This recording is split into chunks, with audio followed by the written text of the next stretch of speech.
हाय दोस्त, मैं सुनील कुमार प्रसाद स्वागत करता हूँ आप सभी को आपके चैनल सुनील कुमार प्रसाद पर। आज हम लोग क्लास 10th के इम्पोर्टेंट क्वेश्चन पढ़ने जा रहे हैं केमिस्ट्री का। ठीक है, यह परीक्षा की नज़र से बहुत ही हेवी क्वेश्चन है। सबसे पहला क्वेश्चन यहाँ बोलता है कि रासायनिक अभिक्रिया क्या है। रासायनिक अभिक्रिया क्या है, तो यहाँ पर उसका आंसर बोल रहा है कि जब कोई पदार्थ अकेले ही या किसी अन्य पदार्थ के साथ क्रिया करके भिन्न गुण वाले एक या अधिक पदार्थों का निर्माण करता है तो उसे हम रासायनिक अभिक्रिया कहते हैं।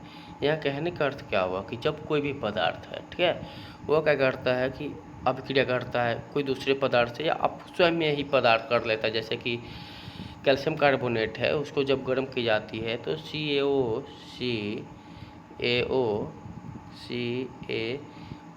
और CO2 का निर्माण करता है। ठीक है, CO2 का निर्माण करता है। तो यहाँ पे वही हो गया क्या कि कैल्शियम कार्बोनेट का अलग गुण है, और यहाँ पे क्या हुआ, ठोस था, यहाँ पे क्या चीज़ का निर्माण हो रहा है, गैस का निर्माण हो रहा है। तो वही बोल रहा है कि कोई भी पदार्थ जब भिन्न गुण वाले पदार्थ का निर्माण करेगा तो क्या कहलाएगा, रासायनिक अभिक्रिया कहलाएगा। अगला क्वेश्चन यहाँ लाइन बोल रहा है, ठीक है, देख पा रहे हैं आप लोग कि रासायनिक अभिक्रिया में जो पदार्थ भाग लेती है उसे अभिकारक कहते हैं। जैसे अभी हम बताए कि CaCO3 क्या करता है, भाग लेता है। तो यहाँ पे CaCO3 क्या हो गया कि अभिकारक हो गया, वो इसके फलस्वरूप बना CaO और CO2। तो यहाँ पे यह क्या हो गया, तो प्रतिफल हो गया। क्या हो गया, तो यहाँ पे प्रतिफल होगा। जैसा कि यहाँ पे देख पा रहे हैं कि SO3 और H2O यहाँ पे अभिक्रिया किया है और बनाया क्या है, H2SO4। ठीक है, तो यहाँ पे जो SO3 और H2O है वो हो गया अभिकारक, और इधर H2SO4 हो गया प्रतिफल। क्या हो गया, प्रतिफल। ठीक है, दूसरा क्वेश्चन बोल रहा है कि क्या होती है जब कैल्शियम कार्बोनेट को गर्म की जाती है। अभी बताए कि जब कैल्शियम कार्बोनेट को जब गर्म की जाती है तो कैल्शियम ऑक्साइड और कार्बन डाइऑक्साइड का निर्माण होता है। तो वही बोल रहा है कि जब कैल्शियम कार्बोनेट को गर्म की जाती है तो कली चूना यानी कि कैल्शियम ऑक्साइड तथा कार्बन डाइऑक्साइड का निर्माण होती है। कली चूना को कैल्शियम ऑक्साइड या बिना बुझा हुआ चूना भी कहा जाता है। क्या कहता है, तो बिना बुझा हुआ चूना कहा जाता है। याद रहेगा कि कली चूना को ही बिना बुझा हुआ चूना कहा जाता है। जैसे कि यहाँ पे देख पा रहे हैं कि कैल्शियम कार्बोनेट को क्या किया जा रहा है, यहाँ पे कैल्शियम कार्बोनेट को गर्म किया गया है। क्या किया गया है, गर्म किया गया है।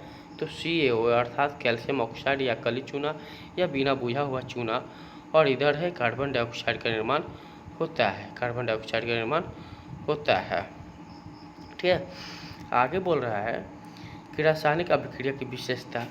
तो रासायनिक अभिक्रिया की क्या क्या विशेषता हो सकती है, तो रासायनिक अभिक्रिया की देख पा रहे हैं आप लोग निम्नलिखित विशेषता। एक है गैस की उत्पत्ति, दो है अवक्षेप का बनना। किसका, अवक्षेप का बनना, अवक्षेप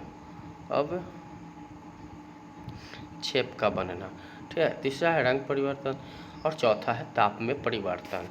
यहाँ पे गैस की उत्पत्ति कहने का अर्थ क्या हुआ, जैसे ये वाला समीकरण में आप देख रहे हैं कि क्या हुआ कि कैल्शियम कार्बोनेट को जब गर्म करते हैं तो यहाँ पे क्या हुआ, कार्बन डाइऑक्साइड का निर्माण हुआ। तो यहाँ पे यही क्या होगा, गैस का निर्माण हुआ।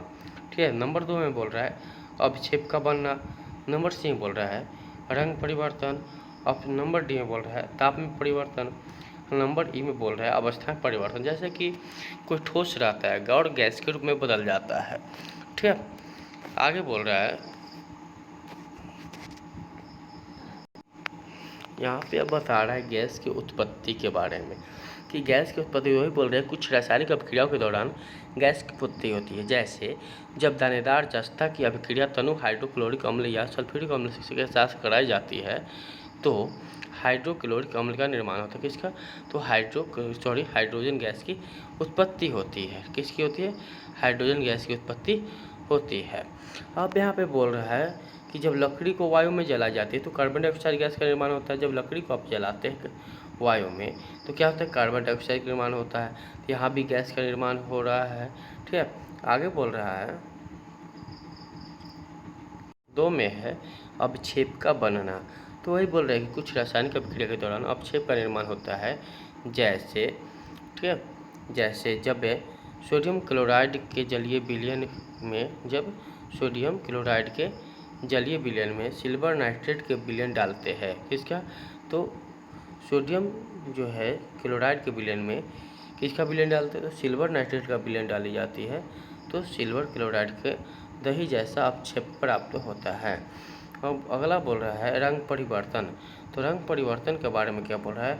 कुछ रासायनिक अभिक्रियाओं के दौरान क्या होता है? रंग में परिवर्तन होती है। जैसे पोटेशियम परमैंगनेट के बैंगनी रंग के विलयन में थोड़ा थोड़ा करके नींबू का रस निचोड़ने पर विलयन का रंग जो पीला बैंगनी रहता है वह धीरे धीरे क्या होता है?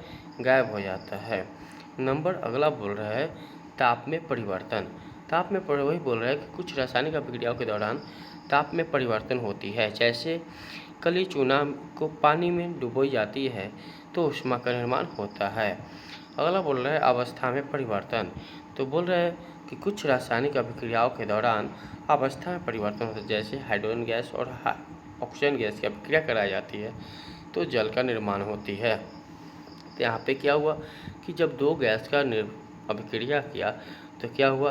द्रव का निर्माण हुआ। ठीक है, आगे बोल रहा है कि रासायनिक समीकरण क्या है। तो ये बोल रहा है किसी रासायनिक अभिक्रिया में भाग लेने वाले पदार्थों या संकेत या सूत्र द्वारा दर्शाना जो होता है वो क्या कहलाता है?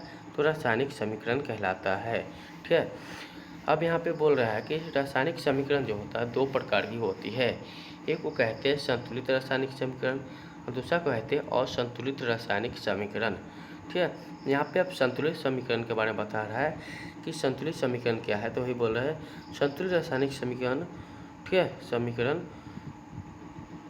वह समीकरण है